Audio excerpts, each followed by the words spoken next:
ഒരുപാട് പേര് over thinking എന്ന് പറയുന്ന ഒരു കൺസേൺ പലപ്പോഴും തെറപ്പി സെഷൻസിൽ നമ്മളോട് പറയാറുണ്ട്. എനിക്ക് തോന്നുന്നത് ഓവർ തിങ്കിങ് ഒന്നും ഇല്ലാത്ത മനുഷ്യരില്ലെന്നാണ്. ഓവർ തിങ്കിങ് എന്ന് പറയുന്നത് ഒരു ചിന്ത വന്ന് അതിനെ തുടർന്ന് ഏറ്റവും മോശമായിട്ട് എന്ത് സംഭവിക്കുമെന്ന് ചിന്തിച്ച് അങ്ങനെ ചിന്തിച്ച് സ്പൈറലിംഗ് അപ്പ് അഥവാ ഒരു കാട് കയറൽ നമ്മുടെ തോട്ട് പ്രോസസ്സിൽ നടക്കുന്നതിനെയാണ് ഓവർ തിങ്കിങ് എന്ന് പറയുന്നത്. അപ്പോൾ അങ്ങനെയുള്ള ഒരു കുഞ്ഞു ഡിഫിക്കൽട്ടി മാത്രമേ നമുക്കുള്ളൂ എങ്കിൽ നമ്മൾ ഉടനെ തന്നെ ഓടിപ്പോയിട്ട് ഒരു തെറപ്പിസ്റ്റിനെ ഒന്നും കാണേണ്ട കാര്യമില്ല. നമുക്ക് വീട്ടിൽ ചെയ്യാവുന്ന ചില കാര്യങ്ങളുണ്ട്. ഈ over thinking cycle spiral up ചെയ്യുമ്പോൾ നമ്മളുടെ നെർവസ് സിസ്റ്റത്തിൽ ഒരു റിജിഡിറ്റിയാണ് ഉണ്ടാവുന്നത്. അപ്പോൾ അതിൻ്റെ ഓപ്പോസിറ്റ് ആയിട്ടുള്ള നെർവസ് സിസ്റ്റം ഫ്ലെക്സിബിലിറ്റി എന്ന് പറയുന്നത് എങ്ങനെ പ്രാക്ടീസ് ചെയ്യാം എന്ന് നമുക്ക് പഠിക്കാം. ആ പ്രോസസ്സിൻ്റെ പേര് പെൻഡുലേഷൻ എന്നാണ്.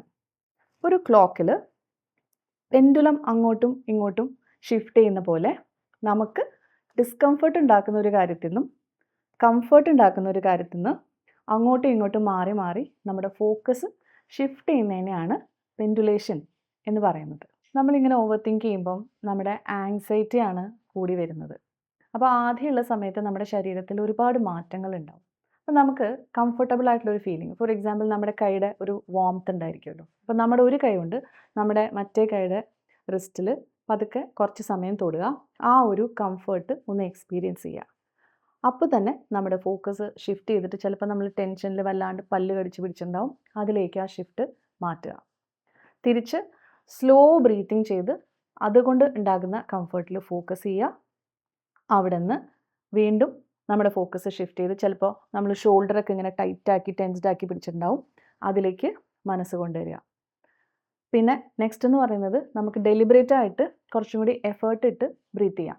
നമ്മുടെ തല ലെഫ്റ്റ് സൈഡിലേക്ക് തിരിച്ചിട്ട് എക്സെയിൽ ചെയ്യുക ത്രൂ ദ മൗത്ത്. ഇങ്ങനെ തിരിച്ചിട്ട് ഈ എക്സലേഷന് ശേഷം തിരിച്ചു വന്നിട്ട് നമ്മുടെ മറ്റ് ബോഡിയിൽ എവിടെയെങ്കിലും ഏതെങ്കിലും ഒരു മസിൽ ടെൻസ്ഡ് ആണോ ടൈറ്റ് ആണോ എന്ന് ഒബ്സർവ് ചെയ്യാം. ഫോർ എക്സാമ്പിൾ നമ്മുടെ കാലിൻ്റെ ടോ ഒക്കെ ചിലപ്പോൾ നമ്മളിങ്ങനെ കേൾഡ് അപ്പ് ആയിട്ട് പിടിച്ചിട്ടുണ്ടായിരിക്കും, അത് റിലീസ് ചെയ്ത് കൊടുക്കാം. ഇങ്ങനത്തെ quick shifting will teach your brain and body that discomfort is not forever. Thus, you become in charge, powerful, and never helpless. Let's try pendulation at home.